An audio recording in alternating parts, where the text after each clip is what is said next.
Hello friends, today I am going to discuss about the gears and the classification of gears. The gear, the definition of the gear. Gears are two members which transmit power or the motion between two shafts by meshing without any slip.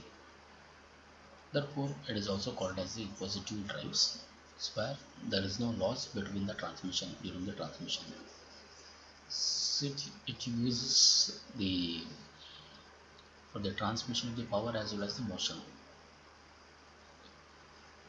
So in any pair of gears, the smaller one is called as a pinion and the larger one is called as a gear or the wheel.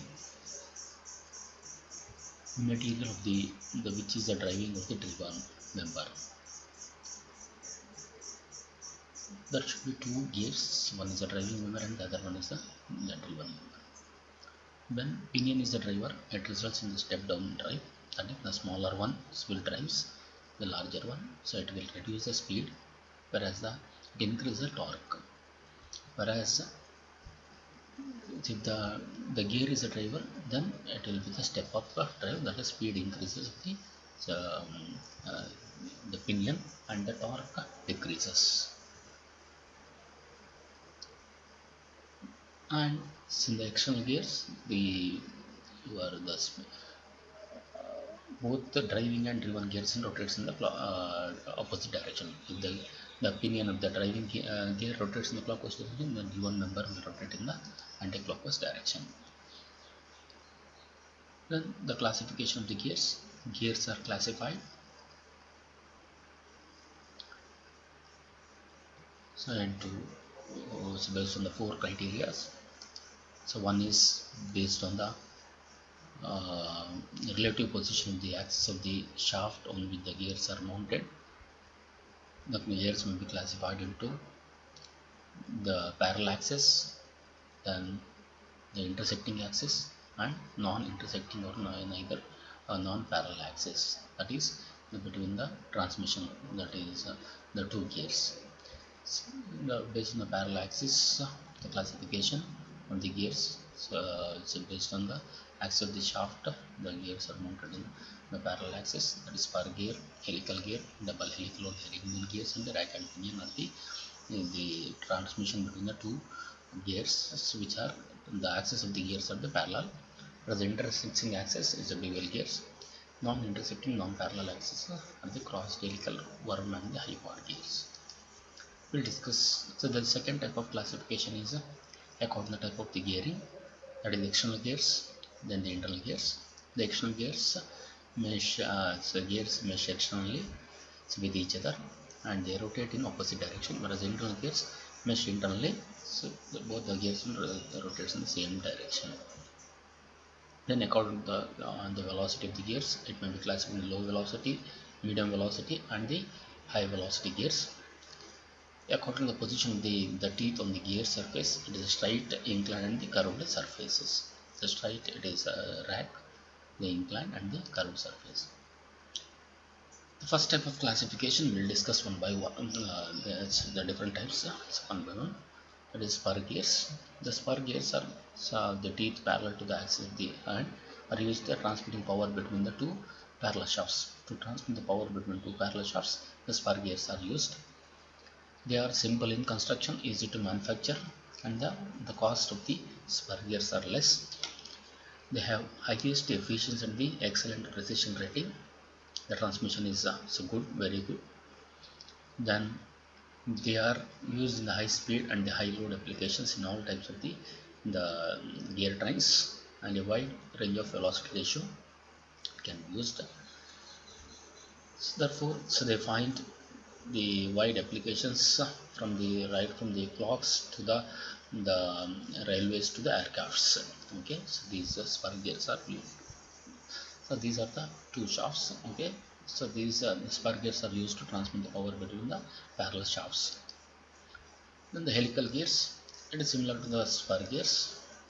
The helical gear also used for the transmit the power between the parallel shafts. They have the teeth inclined to the axis. The spur gear is parallel to the axis, whereas the here teeth are inclined to the axis. Therefore, the same width or the same thickness of the gear their teeth are longer than spur gears and have the higher load carrying capacity. Therefore, the more area of contact expressed, therefore more load carrying capacity. Their contact ratio is higher than the spur gears, and they operate in the smoother and quieter than the spur gears. So, therefore, they are recommended for the very high speeds and the loads. Most of the automobile gearbox, so this helical gears are used. Their efficiency is lower than the spur gears. But the major drawback of the helical gear is so since the helix angle introduces the axial thrust on the shaft, okay, because it is inclined, therefore the axial thrust will exist in the helical gear. To avoid this, double helical gears are used. So this is double helical with the helix is your opposite to each other. These gears are used to transmit power between the two parallel shafts.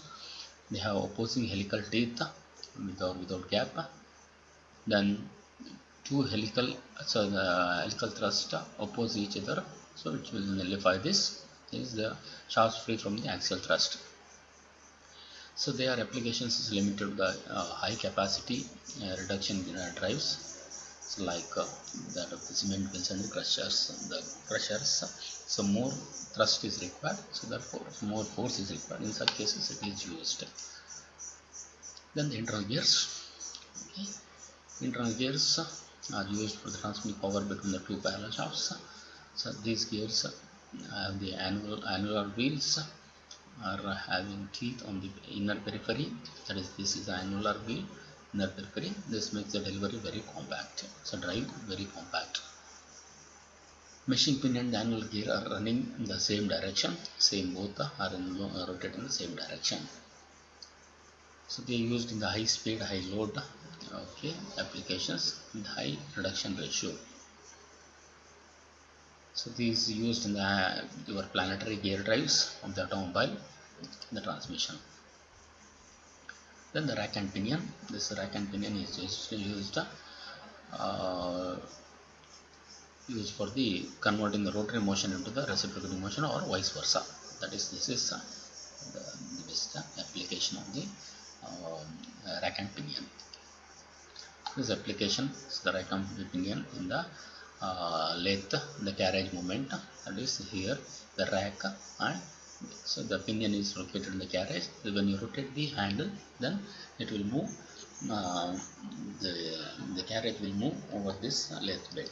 Similarly, in the radial drilling machine to move the spindle movement, so it is used. Then straight bevel gears. So these used to transmit the power between the intersecting shafts. Okay. So here the bevel gears are cut on the conical blank, whereas the spur gears, the helical gears are cut on the cylindrical flank. The straight bevel gears are used for transmit the power between the intersecting shafts. They can operate under the high speed and high loads. Their the velocity ratio is suitable 1:1 and higher velocity ratio for the right angle machine drives. So wide application of this straight bevel gears drives in the automobile differential. In the differentials, these bevel gears are used, okay, to transmit the power in the vertical or the perpendicular direction. In the spiral bevel gears, the spiral gears also used for the transmitting power between the intersection shafts. Here the tooth is spiral inclined, okay, because the spirals tooth, the contact length is more and the contact ratio is more. They operate smoother than straight bevel gears, higher load carrying capacity. The efficiency is slightly lower than the straight bevel gears. Then the high point bevel gear.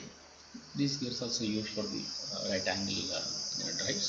Okay, axes do not intersect, so there is offset. So there is offset between the gears. Okay, this allows lowering the pinion axis, which is an added element in the automobile in avoiding hump inside the automobile drive. drive line in the power transmission. Second, the application is a crown and pinion of the final drive of an automobile. That is so can reduce the ground clearance. Their efficiency is lower than the other two types of fuel gears. So widely used in the automobile drive shafts. Okay, worm and worm gear. So that is worm and worm gear. So this pair consists of a worm, so which is very similar to the screw, and a worm gear, which is a helical gear. That is, it is a screw and a helical gear. So they are used in the right angle the skew shafts. In these gears, the engagement occurs without any shock. The sliding action prevents in the system while resulting in the quick operation produces the considerable friction heat. So the main advantage of this is a high reduction ratios from 8 to 400 are possible. That is 1 is to 8 to 1 is to 400 is possible, and it is very compact.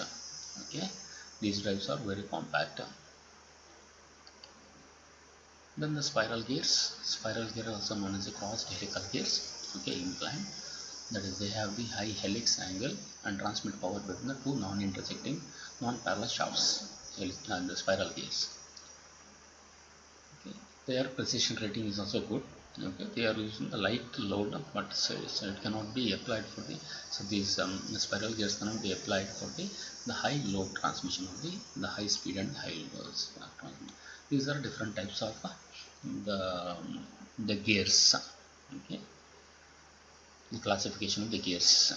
Okay, thank you.